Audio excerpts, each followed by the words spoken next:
Hey, I'm Lindsey Stirling, and thank you for watching Music News.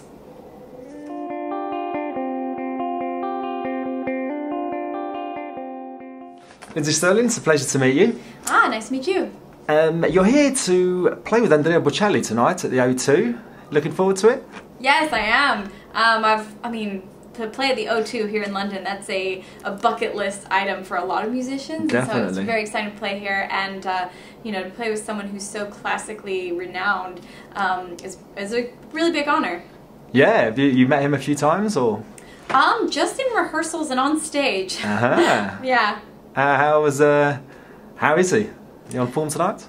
He's an amazing performer. I haven't actually really spoken to him. I think he's had a lot on his mind. He hasn't really talked to me. Oh well, maybe later. You're off the show. Maybe later we'll hang out. We'll go get snacks. Good stuff. Your second album, Shatter Me, has just been released. How's it moved on? So how have you progressed from the first album? I feel like this album has a much more mature sound. I think it does, and I think it's because I really tried to write more thematically this time, rather than just kind of going for fun sounds and songs that make me happy or whatever. I think I really dug deep and wrote about emotions that I've had, and I wanted to convey those emotions in the songs through the notes, through the chords, and I feel like it does. I think this album speaks a little bit more. Yeah, no, it certainly does. Fantastic. You're described as sort of a dubstep hip-hop violinist. How would you describe yourself? I would say it's hard to describe. I think I'm an electronic, EDM style, dancing violinist. Yeah, some people call me a pixie. That's a good description.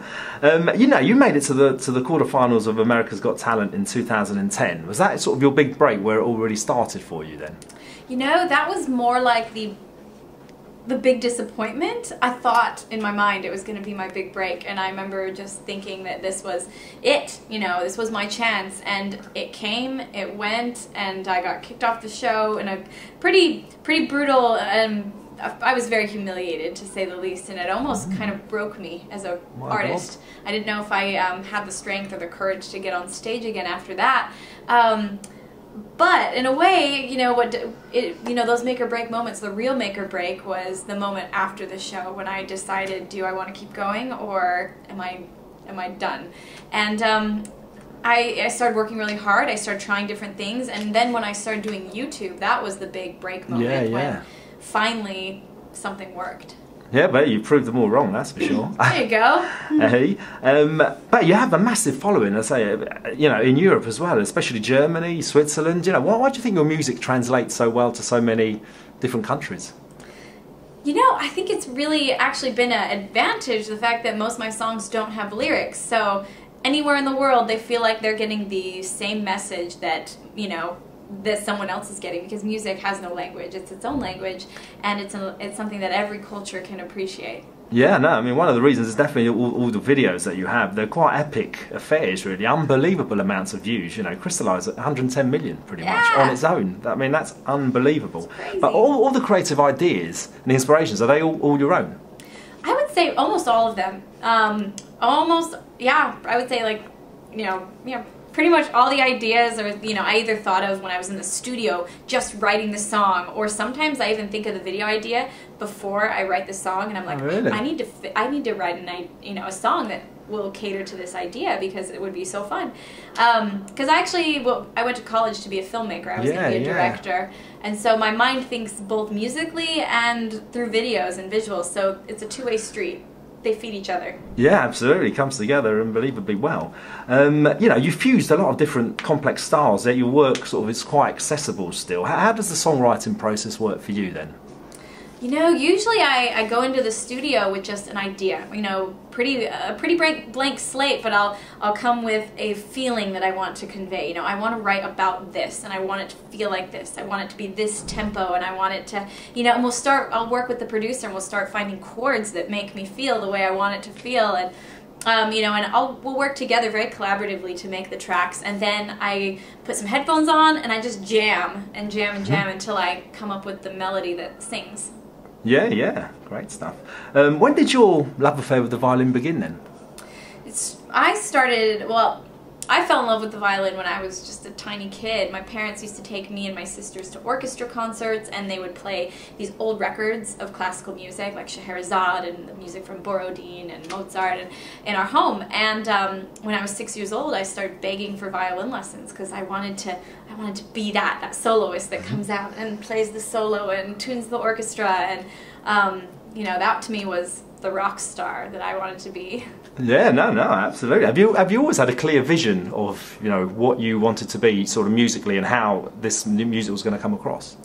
Not at all, actually. You know, I fell in love with the violin as a child. I played classical music, and then in high school I started kind of delving into different styles, and I always knew I wanted music to be a huge part of my life, but I almost was hesitant to make it my work, because I never wanted it to become something I disliked. I never wanted it to be work. And it's ironic that just by doing, you know, and I think that's why I wasn't trying to be successful at it. I was just trying to do different things and do different styles, and that's when I happened upon this sound that I loved. And once I started doing YouTube, I just took off. I haven't stopped running since. And but yeah, it's an idea that's just evolved as I've evolved as a person. Yeah, no, great. You've collaborated with Lizzie Hale of Hailstorm and Dia Frampton, Megan Dye. And any other collaborations in the pipeline? Right now, there's I don't think there's anything we're currently working on. Right now I've just got a long line of touring ahead of me, but that's definitely a goal. Is I want to work with more artists. I mean, I've had the opportunity to collab with some amazing people. You know, even Jessie J and Owl City, and I love it. I think it's so much fun. So I'm hoping, I've got my bucket list of people. So hopefully I'll be able to make some of those happen next year. Grab Andrea Bocelli later on, maybe. Maybe for a single. Maybe. Who are the artists that you draw inspiration from personally? You know, it's varied, very different and very diverse. Because everything from classical composers to, you know, movie soundtracks inspire me a lot. But also people like Skrillex. He was the one that first introduced me to dubstep, and I think he was the first one to make it melodic and mainstream. Evanescence actually has been a huge inspiration to me. I love Amy Lee, and I think she's just a genius with her creativity. And Paramore. So that's, I think, a little bit of the rocking edge of my music comes from that, and then the electronic side comes from like the Skrillex and Swedish House Mafia. And great. If we had a look at your iPod, what would be on it then? What's the last a lot of those people, yeah? You know. I love Ellie Goulding. I also have everything between that and Michael Bublé and movie soundtracks. So it's if you just press, you know, shuffle, you'll get a lot of randomness. Yeah, great. But for somebody just getting into Lindsey Stirling, what 3 tracks would you say, you know, you've got to check these out, these are the ones that really sort of sum me up? Oh man, you know, I guess, what's your taste? I would say, I think Crystallize is a classic. That's a lot of people, that's how they found me, so that's a good. I think everybody's seen that one already. I know, dang it. So I'd say that one. I'm going to say Roundtable Rival. This is a fun, a little bit more progressive sound that I've just come up with. And Take Flight. Yeah, great stuff. Is there anything else you'd like to say to Music News watchers? Let's see. I guess the last thing I'll say is just thank you so much for your support, and don't be afraid to chase your dreams, because I think sometimes it's scariest to go after the stuff we really want. But I always thought to myself, you know, I never wanted to wonder what would have happened if I had tried, and so yeah, go after what you want. That's great advice. Thanks a lot for your time. It's been a pleasure. Right, Looking forward to it tonight. Thanks. Thanks so much.